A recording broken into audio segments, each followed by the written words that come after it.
ಎಲ್ಲರಿಗೂ ಬೆಳಗಿನ ಶುಭೋದಯ. ಎಲ್ಲ ಹೇಗಿದ್ದೀರಾ? ತುಂಬ ದಿನ ಆದಮೇಲೆ ನನ್ನ ಡೈಲಿ ವ್ಲಾಗ್ನ ಸ್ಟಾರ್ಟ್ ಮಾಡ್ತಿದ್ದೀನಿ. ಮಾರ್ನಿಂಗ್ ಎದ್ದು ಸ್ನಾನ ಮಾಡಿ ನಾನು ಲೆಮನ್ ಜ್ಯೂಸ್ನ ಕುಡಿತಿದ್ದೀನಿ. ಸೊ ಅದಾದಮೇಲೆ ಸ್ವಲ್ಪ ಆಲ್ಮಂಡ್ಸ್ನ ತಿಂದ್ಬಿಟ್ಟು ನಾನು ದೇವ್ರ ನಾಮನ ಕೇಳ್ತೇನಲ್ಲ, ಸೊ ಇವಾಗ ನಾನು ಸ್ಟಾರ್ಟ್ ಮಾಡ್ತಿದ್ದೀನಿ. ಒಡನೆ ಮುಟ್ಟಿದರು ಗಡಿಮನೆಯವರು, ಎಷ್ಟು ಸಾಹಸವಂತ ನೀನೇ ಬಲವಂತ,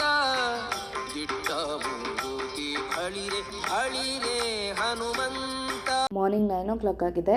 ಇವಾಗ ನಾನು ಕರೆಂಟ್ ಅಫೇರ್ಸ್ ರಿವಿಷನ್ ಮಾಡ್ತಿದ್ದೀನಿ. ಸೊ ಈ ನೋಟ್ಸ್ ಬಂದುಬಿಟ್ಟು ನಾನು ಸುದೀಪ್ ಸರು 40 minutes ವಿಡಿಯೋ ಮಾಡಿದ್ದಾರೆ ಕರೆಂಟ್ ಅಫೇರ್ಸ್ ಬಗ್ಗೆ. ಸೊ ಅದನ್ನು ನಾನು ಕೇಳ್ಕೊಬಿಟ್ಟು ಒಂದಷ್ಟು ನೋಟ್ಸ್ನ ಮಾಡಿದ್ದೀನಿ. ಸೊ ಆ ನೋಟ್ಸ್ನ ಮಾರ್ನಿಂಗ್ ಎದ್ದು ರಿವಿಷನ್ ಮಾಡ್ತಿದ್ದೆ, ಯಾಕೆಂದರೆ ನೆನ್ನೆ ನಾನು ಅದನ್ನು ಓದ್ಕೊಂಡಿದ್ದೆ ಅದಕ್ಕೋಸ್ಕರ. ಆ್ಯಂಡ್ ಇವತ್ತು ಕಂಪ್ಲೀಟಾಗಿ ಕರೆಂಟ್ ಅಫೇರ್ಸ್ ರಿವಿಷನ್ನೇ ಮಾಡೋಣ ಅಂತ ಅಂದ್ಕೊಂಡಿದ್ದೀನಿ. ನಾನು KS ಎಕ್ಸಾಮ್ನ ಬರಿಬಾರ್ದು ಅಂತ ಇದ್ದೆ, ಯಾಕೋ ಅಷ್ಟು ನನಗೆ ಮನಸ್ಸು ಸರಿ ಇರಲಿಲ್ಲ. ಆ್ಯಂಡ್ ನಾನು ಜಾಸ್ತಿ UPSCಗೆ ಟೈಮ್ ಕೊಡಬೇಕು ಇನ್ಮೇಲೆ ಅಂತ ಡಿಸೈಡ್ ಮಾಡ್ಕೊಂಡಿದ್ದೆ. ನಮ್ಮ ಗ್ರೂಪ್ನಲ್ಲಿ ಒಬ್ಬರು ಆಸ್ಪಿರೆಂಟ್ ಇದ್ದಾರೆ, ಅವ್ರು ನನಗೆ ಹೇಳಿದ್ರು, ಸೊ ಎಷ್ಟು ಪ್ರಿಪೇರ್ ಆಗಿದ್ದೀರಾ ಅಷ್ಟಕ್ಕೆ ಅಟೆಂಡ್ ಮಾಡಿ ಮೇಡಮ್, ಏನೂ ತೊಂದರೆ ಇಲ್ಲ.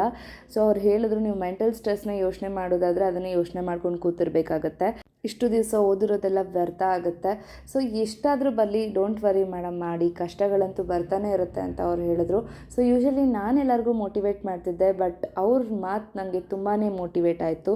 ಕೆಲವ್ರು ಹೇಳ್ಬೋದು, ನೀವು ಆ ಎಕ್ಸಾಮ್ ಪಾಸ್ ಆಗಿದ್ರೆ, ಈ ಎಕ್ಸಾಮ್ ಪಾಸ್ ಆಗಿದ್ರೆ. ಫ್ರೆಂಡ್ಸ್, ನಾನು ಕೂಡ ನಿಮಗೆ ಆಸ್ಪಿರೆಂಟ್, ನಾನು ಇವಾಗ ಓದ್ತಾ ಇರೋದು, ಹಾಗೆಯೇ ನಾನು ನಿಮ್ಗೆ ಎಲ್ಲದನ್ನೂ ಗೈಡ್ ಮಾಡ್ತೀನಿ, ಎಲ್ಲದನ್ನೂ ಕೂಡ ನಾನು ನಿಮ್ಗೆ ಹೇಳ್ಕೊಡ್ತೀನಿ ಅಂತ ನಾನು ಯಾವತ್ತೂ ನಿಮ್ಗೆ ಹೇಳಿಲ್ಲ. ಒಬ್ಬ ಫ್ರೆಂಡ್ ಆಗಿ ಎಷ್ಟು ಹೇಳ್ಕೊಡೋಕ್ಕಾಗುತ್ತೋ ಆ್ಯಂಡ್ ನಾನು ಎಷ್ಟು ಟ್ರಿಕ್ಸ್ನ ಉಪಯೋಗಿಸಿ ಕಲ್ತಿರ್ತೀನೋ ಅಷ್ಟು ನಾನು ನಿಮಗೆ ಹೇಳ್ಬೋದು. ಅದಾದಮೇಲೆ ನಾನು ಯೋಚನೆ ಮಾಡಿದೆ, ಕರೆಕ್ಟ್, ನಾನು ಎಷ್ಟಾಗುತ್ತೋ ಅಷ್ಟು ಓದೋಣ, ಆ್ಯಂಡ್ ನಿಮಗೆ ನಾನು 15 days ಟೈಮ್ ಟೇಬಲ್ ಹಾಕಿದ್ನಲ್ಲ ಅದನ್ನೇ ನಾನು ಫಾಲೋ ಮಾಡೋಣ ಅಂತ ಅಂದ್ಬಿಟ್ಟು ಈಗ ಒಂದು 2-3 ಡೇಸಿಂದ ನಾನು ಓದೋದಕ್ಕೆ ಸ್ಟಾರ್ಟ್ ಮಾಡಿದ್ದೀನಿ. ತುಂಬ ಜನ ಕೇಳ್ಬೋದು, ಸ್ಟೇಟ್ ಎಕ್ಸಾಮ್ಸ್ನ ಯಾಕೆ ನೀವು ಅಷ್ಟು ಸೀರಿಯಸ್ ಆಗಿ ಬರೆಯಲ್ಲ ಅಂತ. ಯಾಕೆ ಅಂತ ಅಂದರೆ UPSC ಸಿಲೆಬಸ್ಗೂ ಹಾಗೆಯೇ KPSC ಸಿಲೆಬಸ್ಗೂ ತುಂಬಾ ಡಿಫ್ರೆನ್ಸಸ್ ಇದೆ. ಒಬ್ಬರು ನನ್ನ ಫ್ರೆಂಡ್ ಇದ್ದಾರೆ, ಅವ್ರು ಬಂದುಬಿಟ್ಟು ಯಾವ ಸ್ಟೇಟ್ ಎಕ್ಸಾಮ್ ಇವತ್ತವರೆಗೂ ಪಾಸ್ ಆಗಿಲ್ಲ, ಬಟ್ ಅವರ ತುಂಬ ಸಕ್ಸಸ್ ಜರ್ನಿ ಹಾಗೆ ಫೇಲ್ಯೂರ್ ಜರ್ನಿ ತುಂಬ ಮಿಕ್ಸ್ಚರ್ ಆಗಿದೆ. ನಾನು ಇವಾಗ ಅದನ್ನು ಹೇಳ್ತಿದ್ದೀನಿ. ನನ್ನ ಫ್ರೆಂಡ್ ಪ್ರಿಲಿಮ್ಸಲ್ಲಿ ಫಸ್ಟ್ ಅಟೆಂಪ್ಟಲ್ಲಿ ಕ್ಲಿಯರ್ ಮಾಡ್ತಾರೆ, ಬಟ್ ಮೇನ್ಸಲ್ಲಿ ಆಗಲ್ಲ. ಆ್ಯಂಡ್ ಸೆಕೆಂಡ್ ಅಟೆಂಪ್ಟಲ್ಲಿ ಪ್ರಿಲಿಮ್ಸ್, ಮೇನ್ಸ್, ಇಂಟರ್ವ್ಯೂ 3 ಕ್ಲಿಯರ್ ಮಾಡ್ತಾರೆ, ಬಟ್ ಒಳ್ಳೆ ಮಾರ್ಕ್ಸ್ ಬರಲಿಲ್ಲ ಅಂತ ಅಂದ್ಬಿಟ್ಟು ಅವರು ಕ್ವಾಲಿಫೈ ಆಗಲ್ಲ. ನೆಕ್ಸ್ಟ್ ಥರ್ಡ್ ಅಟೆಂಪ್ಟಲ್ಲಿ ಏನಾಗುತ್ತೆ ಅಂದರೆ ಪ್ರಿಲಿಮ್ಸ್ಗೆ ಅವರು ಅಟೆಂಡ್ ಮಾಡಿರ್ತಾರೆ, ಬಟ್ ಅವ್ರಿಗೆ ಒಳ್ಳೆ ಮಾರ್ಕ್ಸ್ ಬಂದು ಅವ್ರಿಗೆ ಕಟ್ ಆಫ್ ಕೂಡ ಬರಲ್ಲ. ಸೊ ಎಷ್ಟು ವರ್ಸ್ಟ್ ಆಗಿರುತ್ತೆ ಸಿನಾರಿಯೋ ನೀವೇ ಯೋಚನೆ ಮಾಡಿ. ಫಸ್ಟ್ ಅಟೆಂಪ್ಟಲ್ಲಿ ಪ್ರಿಲಿಮ್ಸ್ ಕ್ಲಿಯರ್ ಮಾಡಿರ್ತಾರೆ, ಆ್ಯಂಡ್ ಸೆಕೆಂಡ್ ಅಟೆಂಪ್ಟಲ್ಲಿ ಇಂಟರ್ವ್ಯೂವರೆಗೂ ಹೋಗಿ ಬಂದವ್ರಿಗೆ ಥರ್ಡ್ ಅಟೆಂಪ್ಟಲ್ಲಿ ನಾಟ್ ಈವನ್ ಪ್ರಿಲಿಮ್ಸ್ನ ಕ್ಲಿಯರ್ ಮಾಡಲಿಕ್ಕಾಗಲ್ಲ. ಬಟ್ ಇವಾಗ ಗಾಡ್ ಗ್ರೇಸ್ ಫೋರ್ತ್ ಅಟೆಂಪ್ಟಲ್ಲಿ ಇವಾಗ ಆಲ್ರೆಡಿ ಅವ್ರಿಗೆ ಮೇನ್ಸಲ್ಲಿ ರಿಸಲ್ಟ್ ಬಂದಿದೆ, ಆ್ಯಂಡ್ ಅವ್ರು ಪಾಸ್ ಆಗಿದ್ದಾರೆ ಕೂಡ. ಸೊ ಇವಾಗ ನೆಕ್ಸ್ಟ್ ಅವ್ರಿಗೆ ಇಂಟರ್ವ್ಯೂ ಇದೆ. ಸೊ ನಾನು ದೇವ್ರ ಹತ್ರ ಕೇಳ್ಕೊತೀನಿ, ಸೊ ಅವ್ರು ಪಾಸ್ ಆಗಲಿ ಅಂತ ಅಂದ್ಬಿಟ್ಟು. ಸೊ ಈ ರೀತಿ ಎಲ್ಲ ಇದ್ದಾಗ ಸಿನಾರಿಯೋಸ್ ನಾವು ಹೇಳ್ಬೋದು, ನೀವು ಯಾಕೆ ಸ್ಟೇಟ್ ಎಕ್ಸಾಮ್ಸ್ನಲ್ಲಿ ಪಾಸ್ ಆಗೋಲ್ಲ, ಯಾಕೆ UPSC ಅವ್ರು UPSCನೇ ಇಂಟರ್ವ್ಯೂ ಕೊಟ್ಟು ಬಂದವರು ಪ್ರಿಲಿಮ್ಸಲ್ಲಿ ಪಾಸ್ ಆಗಿಲ್ಲ.